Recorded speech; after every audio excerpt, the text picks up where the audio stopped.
बिस्मिल्लाहिर्रहमानिर्रहीम। अस्सलाम वालेकुम। आज की रेसिपी जो हम लेकर आए हैं वो आपके पेट को भी ठंडा कर देगी, रूह को भी सुकून देगी। बहुत ही ज़बरदस्त सी हम शरबत की रेसिपी लेकर आए हैं, जिसके लिए हमने बनाया है सबसे पहले मसाला। इसके लिए हमने एकदम फ्रेश पुदीना लिया, 2 मुट्ठी भरकर सिर्फ पत्ते पत्ते ले लेंगे और ड्राई रोस्ट करेंगे। जैसे ही ये रोस्ट होने लगेगा हम डाल देंगे इसमें 4 छोटे चम्मच ज़ीरा। ज़ीरे को भी हल्का सा कलर आने देंगे। 1 छोटी चम्मच हमने काली मिर्च डाल दी है। जैसे ही ज़ीरे का कलर चेंज होगा और अच्छी सी खुशबू आने लगेगी तो हम इसमें डाल देंगे 1/4 टीस्पून अजवाइन। तो अजवाइन हमें जब डालनी है जब देखें कलर ज़ीरे का चेंज हो गया है और खुशबू भी बेहतरीन से आने लगी है। ये मसाला हमारे बहुत सारी चीज़ों में डलने वाला है। मल्टीपर्पज़ मसाला तैयार हो रहा है। आप चाहे दही बड़े में डालें, रायते में डालें या किसी भी शिकंजी वगैरह में डाल सकते हैं। 1/4 टीस्पून अजवाइन डालकर हम को ज़्यादा नहीं भूनना है, बस चूल्हा हम बंद कर देंगे, फिर इसको चलाते हुए भून लेंगे क्योंकि पैन अभी काफ़ी गर्म होता है। इसलिए गर्मी में अगर आपको लू से बचना है और गर्मी से भी बचना है तो ये मसाला और शरबत आप बनाकर ज़रूर रख लें। एक बार बनाएंगे इसे महीनों इस्तेमाल कर सकते हैं, लेकिन इतने लंबे टाइम तक ये बच ही नहीं पाता है, इतना टेस्टी होता है। और फ़ायदे इसके बहुत हैं। बेल पत्थर का हम शरबत बना रहे हैं जिसके बहुत ज़्यादा फ़ायदे हैं। तो सबसे पहले ये ज़रूर चेक कर लेना है कि पुदीना अच्छी तरह से बिल्कुल सीख गया है या नहीं। तो ये किस तरह से चेक करेंगे, हम ये देखें पत्ती को उठा रहे हैं और ऐसे ही हाथ से मसलेंगे, ये बिल्कुल पाउडर हो जाएगा। तो बस इसे क्रश कर लेंगे या ग्राइंड कर लेंगे। हमने तो कूट लिया है। अब ले लेना है हमें बेल पत्थर, जो कि हमने लिया है 1 kg। 1 kg में 2 चढ़े हैं ये, और अच्छी तरह से इसे किसी भारी चीज़ से क्रैक कर लेंगे तभी ये खुल पाएगा। ये काफ़ी हैवी होता है इसका जो शेल होता है, तो किसी भारी चीज़ से तोड़ें और फिर इसका गूदा निकालें। गूदा किस तरह निकालना है बहुत इजी तरीका मैं बता रही हूँ आपको किस तरह निकलेगा।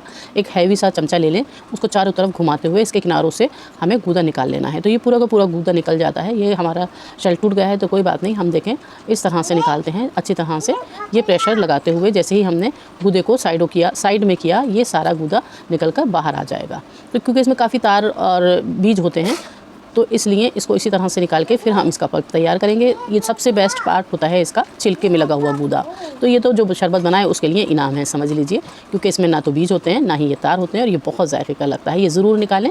ये देखें जब इस तरह से हो जाएगा खाली तभी इसको फेंकना है। तो हम बाकी का भी आपको एक बार और दिखा दें कि किस तरह से हमें किनारों से निकाल लेना है गूदा चमचे की मदद से। ये पूरा ऐसे ही गोला निकल आता है। तो बस सब छिलकों पे से भी निकाल देंगे और बाकी का भी हमें इसी तरह से निकाल कर तैयार कर लेना है। 1 kg हमने इसमें बेल पत्थर लिया है जो कि पूरा पका हुआ होना चाहिए। उसका पल्प मीठा होता है एकदम। और 1 कप पानी डालेंगे। अभी हमने थोड़ा पानी डाला है और इसे हाथ से अच्छी तरह से मसलते हुए गूदा निकाल लेना है। तो मैं कभी भी कोई शरबत बनाती हूँ तो मिक्सी का इस्तेमाल नहीं करती हूँ। काफ़ी लोग इसे मिक्सी जार में डालकर ग्राइंड कर लेते हैं, उससे थोड़ा सा इसका टेस्ट अच्छा नहीं लगता मुझे। मैं हमेशा हाथ से ही अच्छी तरह से मसल के, चाहे वो बेलगिरी का हो या फालसे का हो, कोई सा भी शरबत हो, मैं इसी तरह से तैयार करती हूँ। बस 5 मिनट तो एक्स्ट्रा लगते हैं, लेकिन जायका हमारा वही पुराना चला आ रहा है तो वही अच्छा लगता है हमें। हाँ, अगर आपके पास टाइम कम है तो आप जो हैंड चॉपर होते हैं वो उसमें डालकर ये गूदा हल्का हल्का चलाएँ और फिर इसको अच्छे से छान लें। तो बस 1 कप पूरा पानी डाल दिया है।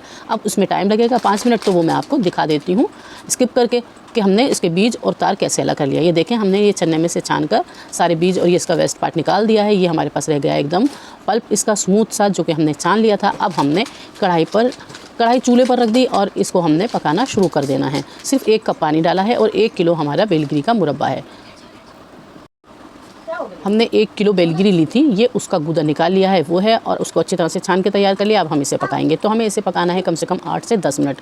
तो गर्मी इतनी ख़तरनाक पड़ रही होती है ना, तब ये पिया जाए बहुत सुकून देता है रूह को भी।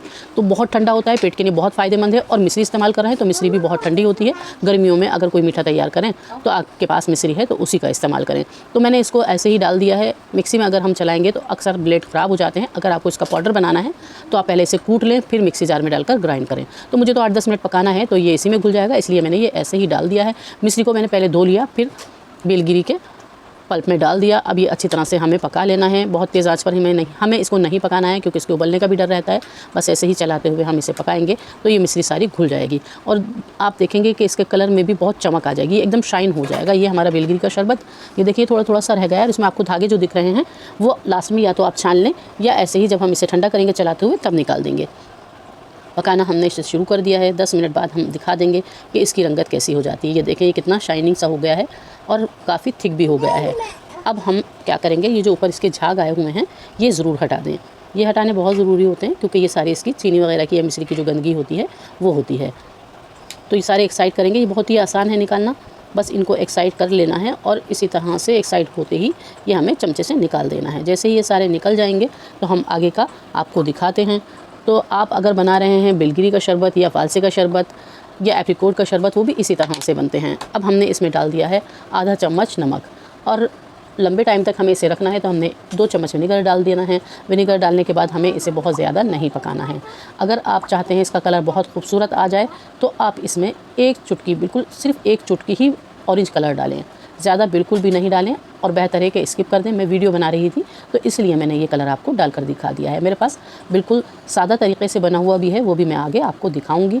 सिर्फ कलर के लिए डाला है ताकि जो नहीं पीते उनको भी अच्छा लगे। कहते हैं ना कि जो चीज़ देखने से अच्छी लगती है तो खाने का भी मन करता है, लेकिन ये सब नुकसान देते हैं। फूड कलर ही है हमारे पास, लेकिन फिर भी बहुत कम यूज़ करें, और हो सके तो ना यूज़ करें। बस अब हमने जैसे ही फूड कलर डाला, मिक्स किया, मिक्स करते ही हम देख लेंगे कि ये देखें कितना गाढ़ा होने लगा है। प्लेट पे डालकर चेक कर लेते हैं इसकी थिकनेस, तो ये देखें एकदम बह नहीं रहा है, इसी तरह का हमें चाहिए।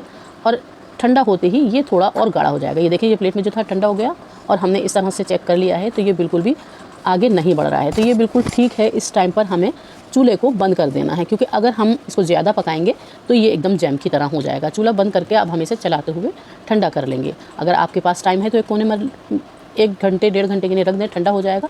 और अगर टाइम नहीं है तो इसे अच्छी तरह से चमचे से हिलाते हुए चलाते हुए ठंडा कर लें। और ये देखें ये मिश्री के धागे हैं, ये भी हमें ठंडा करते हुए इसमें से निकाल देने हैं।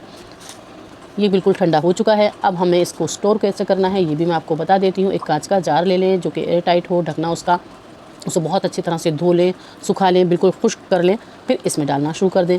जार में आप इसे रखें फ्रिज में उठाकर, आप इसको 1 से 1.5 महीने बहुत आराम से एंजॉय कर सकते हैं। ये और लंबा भी चल सकता है, लेकिन रुकता नहीं है मेरे यहाँ, तो ये मुझे पता नहीं गया। आप 6 महीने भी चला सकते हैं, लेकिन फ़ायदेमंद होता है। जब भी कभी एकदम सख्त गर्मी में से आप आएँ, थोड़ी देर सुकून से बैठें, फिर इसको एंजॉय करें। या बाहर निकल रहे हैं, बहुत तेज़ गर्मी में निकल रहे हैं, तो आप इसे पी के निकलें।